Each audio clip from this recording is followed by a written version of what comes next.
Thanks a lot for staying with us. Another language fight has erupted over SSC exams, so the Staff Selection Commission exam. DMK MP Kanimori has tweeted against the centre, demanding that the SSC CGL exam should be conducted in regional languages as well.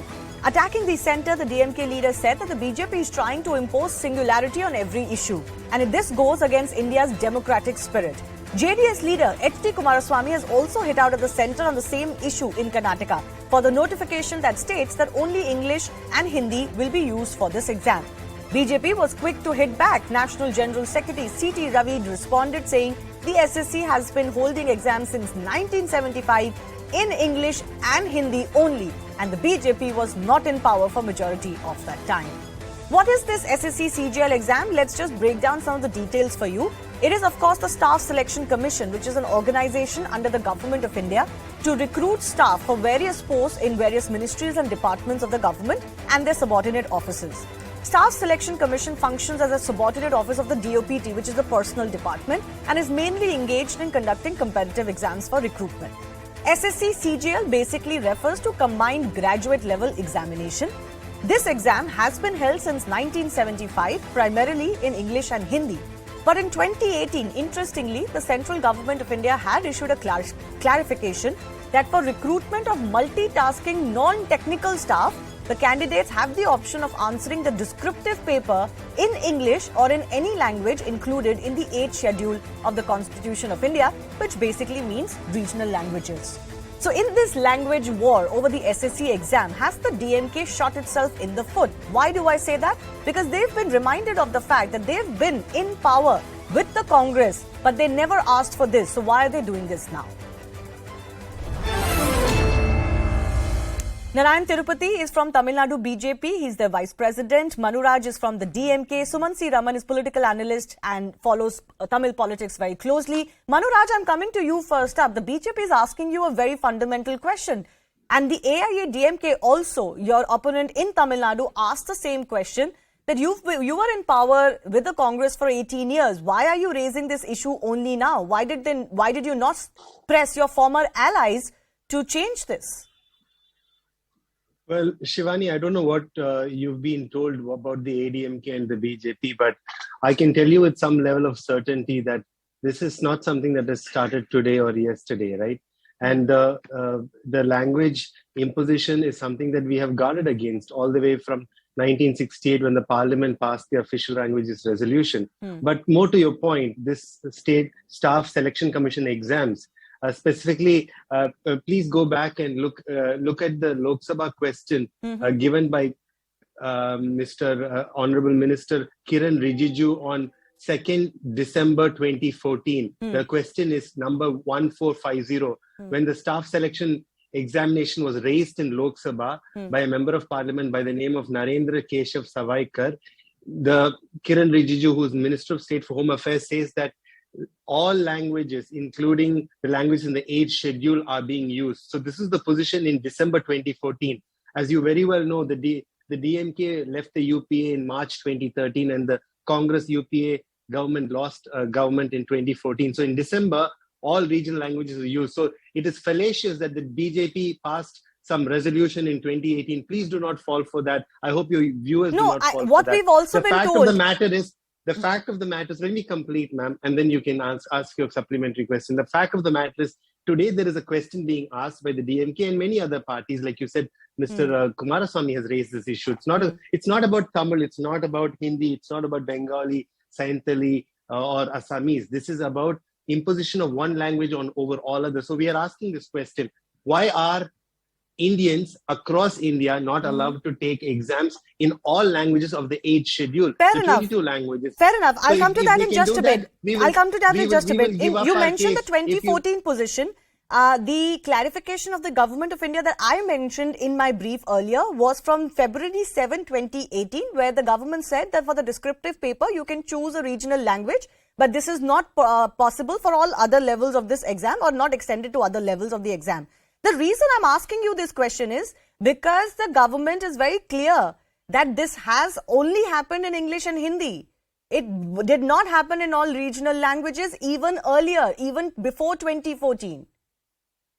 No, that's completely untrue. That is what I'm trying to establish. In December 2014, Kiran Rijiju, as Minister of State for Home Affairs, acknowledges that the exam for SSC exam for, and I think in this case it was the CRPF exam, has been conducted in all languages of the 8th schedule. Yes, sir, So but in let's talk 2018, about the CGL exam. No, well, SSC is for the entire country. It's the combined staff selection commission. What is the difference whether it's CGL or CRPF but or any whether other the CGL exam has been held in other languages earlier is not the case. You cannot discriminate. It's fair enough for you to say if the CRPF exam has been held in regional languages, then so should be the case for CGL. But the CGL exam yes, fair enough. But CGL exam has so far not been held in all regional languages. That is the information that we have too. So if you're making that demand, fair enough. But please don't say that CGL was held in regional languages earlier. All exams today, ma'am, you and I are sitting in 2022. Is it too much to ask for multilingual? No, I said I'll come to that in just a bit. But sir, the question that... Okay, one second. I'll come to the language issue in just a bit. But Narayan Tirupati, please respond to this. He is saying if other exams can happen under SSC in all regional languages, then why not the CGL?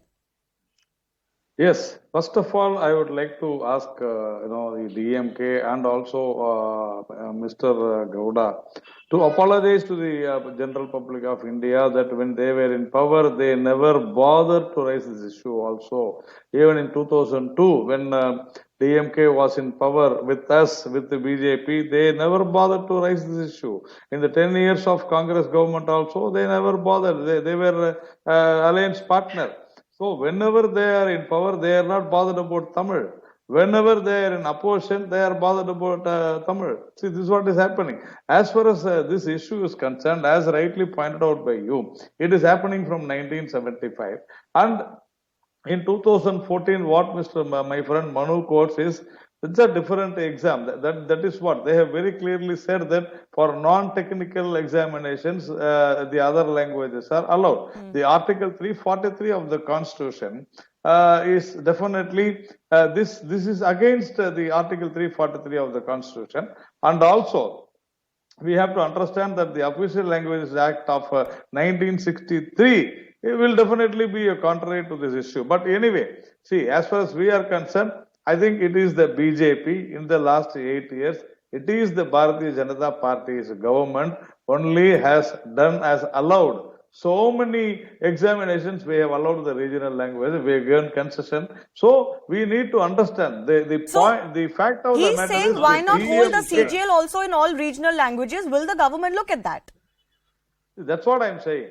If there are chances, if it is possible, but this DMK has got no right. They have got no right to talk about this, because what were these people doing in the 15 years from 1999 to 2014? They were part of the central government. You show me at least one request during that 15 years that DMK had asked for. No. So now these people are trying to create a controversy using the language issue, whereas definitely the law is against these things. And if Sumansi Raman, in that case, given the facts of history, in that case, is it just one more convenient question to ask today of the central government, because the DMK wants to, of course, continue to project that the center is imposing Hindi on Tamilians? No, center is Shivani, I'm not... Sir, my question for me. Shivani, look, I'm not looking at it as a DMK BJP issue. I'm looking at it from the point of view of candidates who may want to appear for these exams. And I think that it is only fair that these exams are conducted in the regional languages. Now we can go and argue what did the DMK do for 15 years or why it was not held in regional languages earlier. But the point is, if there is something which is identified to be something which is unfair on candidates in different parts of the country, I think that it's better late than never that the central government takes it up and makes it. One more point, Shivani. This is not the only exam. There are at least 4 or 5 other such cases which have been highlighted over the last 2 to 3 years. There was a railway exam. There was a promotion exam, I think, in the Post and Telegraph department. then there was a recruitment exam for local postmen to serve in rural parts of Tamil Nadu. So there are these kind of exams which are all being asked for to be written in Hindi and English, which clearly makes very little sense. Very little sense. And yes, if it was not being done earlier, too bad. From now on, why cannot the center I get your be point, more Sumant accommodating? Raman. Of course, if this needs to be revisited, fair enough. But the reason, the way that this is projected, that the central government is imposing singularity, they want one language across the country. You and I have, been part of many such debates. Shivani, that charge does not stick. That charge does not stick. If this was already happening for 50 years. It sticks. Okay. The fact that the previous central government also had an ostrich-like attitude to this whole thing and does not necessarily absolve this central government. Mr. Amit Shah consistently speaks about wanting to, get people from different parts of the country to speak Hindi. And, he talks about the glory of Hindi as a link language. But this Hindi imposition bogey has been raised more vociferously only recently. Why not earlier when the Congress was in power? That's the question I ask. Manu, please respond to that. That is because they were alliance partners. Exactly. So it's convenient politics. Manu and then Mr. Tirupati. No, it's not. It's not. Shivani, please understand a very simple logic which the BJP has exposed itself to today. If the BJP says that the DMK and Congress during their time in the UPA government did not do something, what was the BJP doing during those 9 years when in opposition? Were they keeping quiet even when in opposition? Now, at least when they are in government, we are asking them to do something, firstly. Secondly, this is not a DMK issue, it's not a Congress issue. Please understand, please do not put it into the Tamil versus Hindi or any other language Hindi. We are asking for equal treatment of all languages, and as Dr. Sumant Raman says, all languages in the in all the 22 languages in the 8th schedule. So we're not asking for one language over the other. And Hindi is also part of the 8th schedule. Okay. And thirdly, as you rightly said, if not until now, please do not make a discrimination between technical, non-technical, CRPF versus junior engineer and all of that. All people can aspire to do what they want. There is a basic dignity in all employment. Okay, so I have 30 seconds left. Mr. Tirupati, please respond. 30 seconds, please. A fair multilinguistic equality approach. I am asking only one thing. See, it is the BJP government that has allowed all the languages, regional languages, in so many examinations pointed out by Sumant Raman.